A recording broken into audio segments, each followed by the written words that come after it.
Hi, Aletha here with Create Your Future. Today I want to talk about how our consciousness is can be likened to a hologram and how it works with the quantum field and what that means as far as our manifesting and the way that we are able to communicate with one another and like thought transmission. Okay, so first of all, just to remind you that Create Your Future is still giving away a free course, How to Find Your Blocks to Manifest Anything Fast. I have courses available and I also do one-on-one coaching and I would love to work with you. Just the links are in the description box below, so check all that out.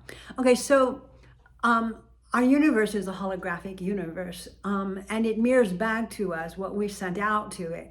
And if you ever looked at the holographic bookmarks that used to be around, haven't seen any lately, but and they would be pictures of dolphins or flowers or Mother Mary, and it didn't matter how you turn it in the sunlight, it would reflect a certain image.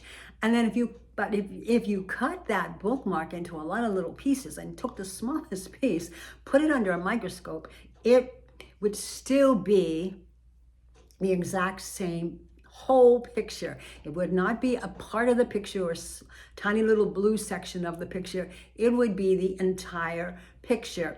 And so we're learning that our consciousness is like that.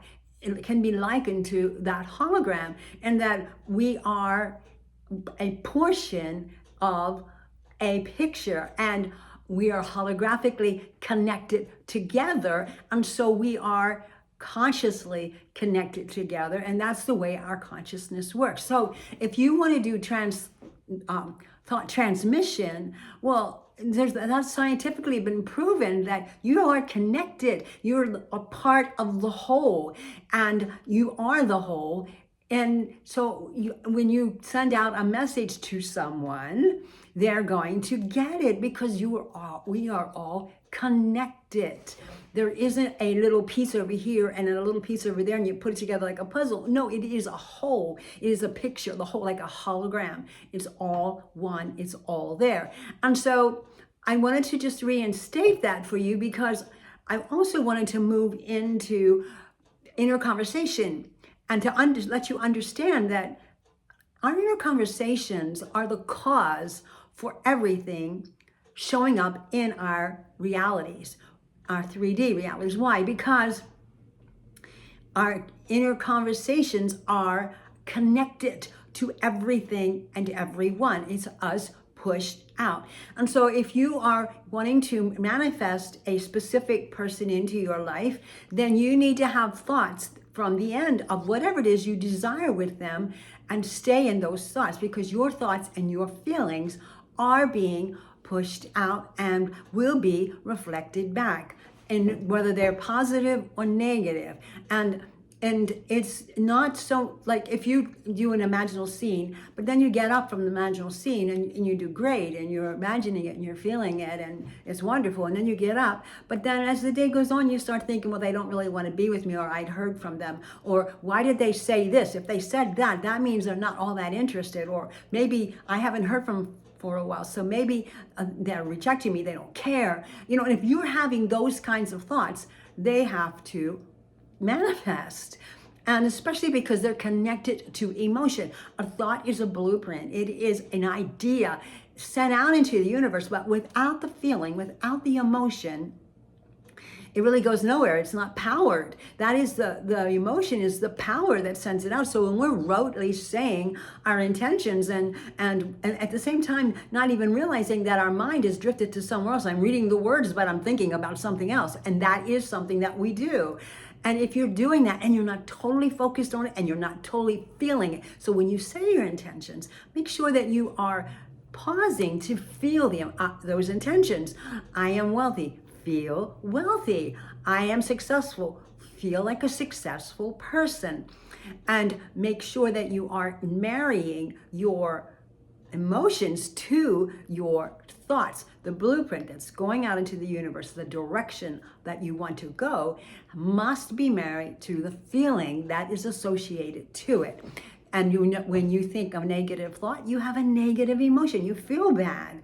So keep that in mind. And that's all the reason our universe is holographic, and we are so connected to one another that we are a total picture. And so your words that you say to yourself internally make a difference. You cannot imagine something and fully immerse yourself in that and feel it, and then get up and go about your day thinking the opposite thoughts, or allowing yourself to think the opposite thoughts when they come up, and or look at the 3D and immediately make an assumption. Again, we assign meaning to everything. So you immediately, or we immediately, make an assumption of something negative. Almost always we tend to go that way, and then we wonder why stuff like that keeps happening, why we keep having these negative occurrences in our lives, and then why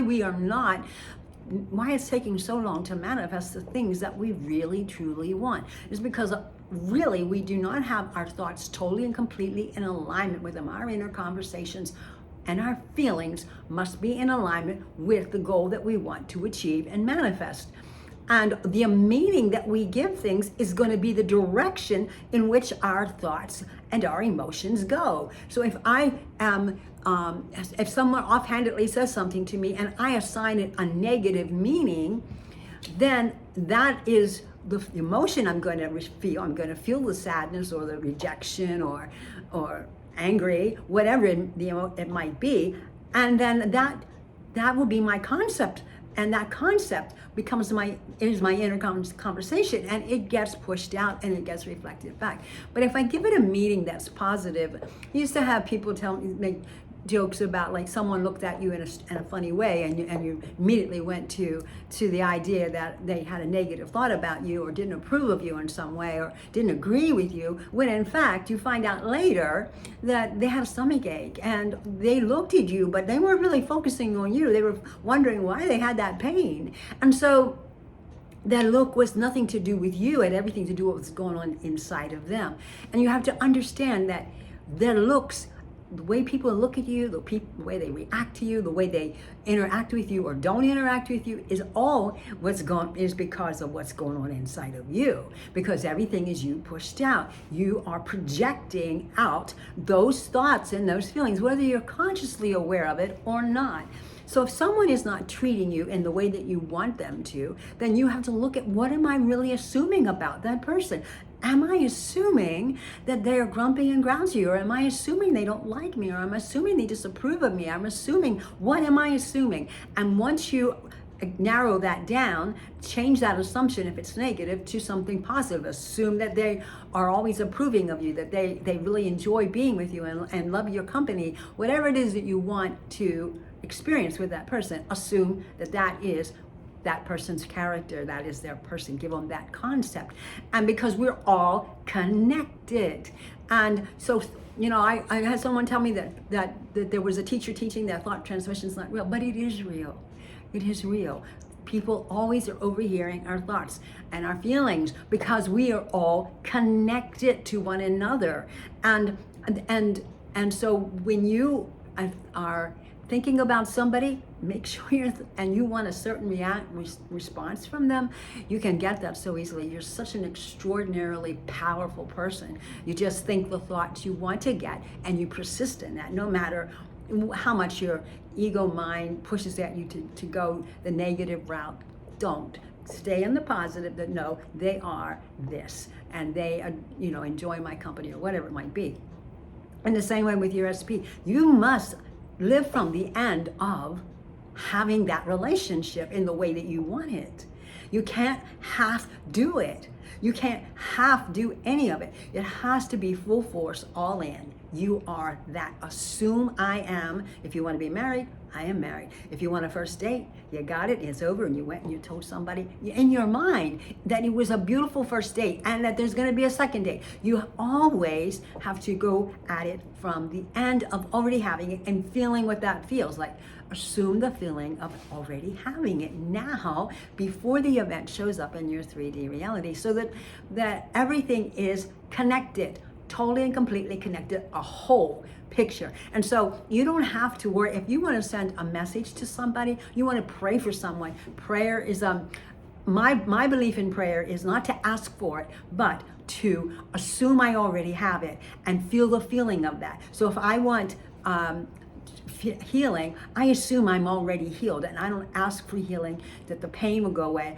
I assume the pain is gone and I feel the feelings of that. Or if I want healing for another person, I assume they're healthy and well. And I did this a lot with my late husband and with lots of people, and they always would come back to me healed. So the thing is, you need to remember that as you pray, assume that you already have it, and then it's yours, and feel that feeling, and know that you don't have to direct it towards that person.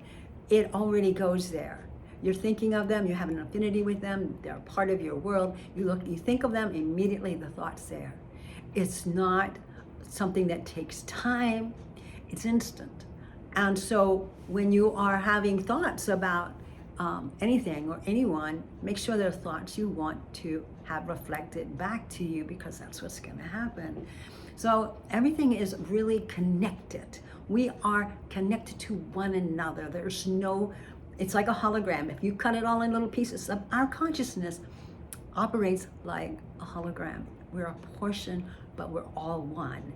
And so you're always connected to everything. And that's why collective consciousness people talk about, where they will set a goal and for peace in the world, and then during that time frame they have computers and ways of monitoring it, and that literally the numbers of violence drop in the areas of wherever they were doing the collective consciousness thing, or where people were directing their thoughts to, and or over the entire world. So we are so powerful, and your consciousness is interesting, because your consciousness, you're the only person available. You're the only person there. Everything is like a shadow of your consciousness. And that's why we say everybody must conform to you, because they have no free wills, because you're the only person really truly in your consciousness, and everything and everyone is a projection of your thoughts, of what you're aware of. And whatever you're aware of, if you're aware of a person being disinterested in you, then that's exactly how they have to show up. If you change that to the person is, very affectionate and very interested in you, or just whatever it is that you want, they have to show up that way too. They must conform to your thoughts, because they're really only shadows in your consciousness, because they're a projection of your thoughts, your awareness into your consciousness. And it's because you're the only one in your consciousness, truly. So if you think that somebody in your world has control over you, and they're conditioning you to be a certain thing, or you have to wait till they come around to feeling whole and complete enough to be in a relationship with you, then that's going to happen forever, because you're thinking that they have to comply to that. They must conform to that. So stop thinking that and start thinking that they want to be in a loving, committed relationship with you right now. And that's exactly how they must show up. But you got to persist in it. It may not happen the first time you say it. You've got to persist in it. And even Neville Goddard talks about our imaginal scenes may not produce what we want the very first day, but they will. You must persist in it. I've had things manifest the next day. I've had things that took much longer than that, much longer than that. And it depends on how consistent we are in staying in a strong mental diet with our inner conversation, what we're saying and doing in what we're assigning the meaning to things, how we're assuming things, the concept we have of ourselves and the world. And the more that you are able to stay in an imaginal scene throughout the day that says, I already have this, with the feelings, you get up from your scene with the feelings that this is yours, this is who you are now, then when you do that and you get up from that scene as that person with those things in your life, the more you can sustain that, the sooner your manifestation will come into your reality. And that is why your inner conversation is so strong, because that's dictating your manifestation by what you're thinking and feeling. And so it's so important to really make sure that you are aware of your thoughts, what your assumptions are of people and things, and what you are assuming the meaning is. You get to assign the meaning. You don't have to think, well, that I think they had this kind of day, so they had this situation worked out this way, or they treated me that way because of this and that. And you're looking at that as though it's the true reality. It's not. It's only you selecting a meaning, because whatever meaning you give it, that's going to be the real meaning. There are no meanings until you assign them. So don't ever feel that you are constrained by anybody in your 3D reality. Remember, they're shadows. They're not real. They have their own consciousness where they are real. But in your consciousness, you're the only one there, and they're just a projection, an awareness you have of them.